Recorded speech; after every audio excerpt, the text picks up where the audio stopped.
you can look at millionaires, trillionaires. They're still hungry for more. Mm-hmm. You know, like celebrities. They look at Kim Kardashian. She can't find a niche for her life because she wants to prove to everybody that she's better. She can do other things. And what is it all for? You can never hit an end with people. You're always going to want to be growing. That's why it's very important to find the happiness in right now and what you have now. Yeah, Rockefeller, John D. Rockefeller, the first millionaire. I think he was the first millionaire in the United States, which back then that was worth.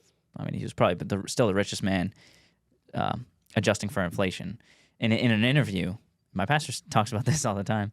In an interview, he was asked "What's the point? When is enough?" And then he just said, "Just one more, just a little more, just a little more." And that's the truth. Everyone says that. Everyone who's successful says that. They're like, yeah, I mean, cool. You hit $1 million in your bank account, you want 10. Once you hit 10, you want 100. Once you hit 100, you just want $1 billion. That's how it goes. Never satisfied. Yeah. Chris Williamson has this. He talked about slowing success down. If you can slow your success down, because especially with social media, it's so exponential and people just pop off and are suddenly famous in 1 hour. But he said if you can slow that down, you won't suffer from that high of just getting up there and then plateauing. So if you can slowly make it more of a curve, then your body, your mind will be able to adjust to not even just success with money, but anything. It's a whole life adjustment. Yeah, and even with a relationship, if you're just starting a relationship, you don't want to in 2 months get married, in 2 more months have kids, or whatever, get pregnant, and then 2 more years you're having another kid. You want to slow this stuff down. Once you look back at your life, you'd wish that you might slow that stuff down and enjoy the times that you had. Maybe it's fun having a fiance for whatever.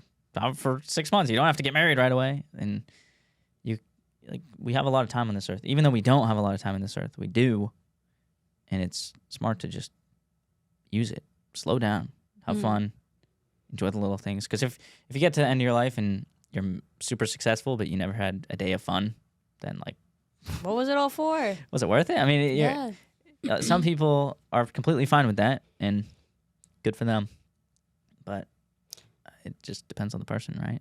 Yeah, it's definitely it's like if you go to Europe and you want to see all the countries and you only have a certain period of time, and would you rather see 50 countries in 2 weeks or get to spend a good amount of time in a couple? You're right. Yeah. 2 countries maybe. It's all about like you said, slowing down, enjoying where you're at instead of more. Yeah, it's not about the titles. It's not getting through it and being yeah, I got married. It's no, well, yeah, you got married technically, but you didn't even really feel it. So yeah. Thank you for watching.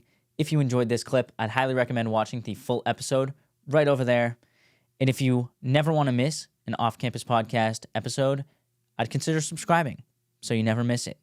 These episodes that I do, I put a lot of effort into, and they're jam-packed full of information and knowledge. So thank you for watching, and I'll see you next time.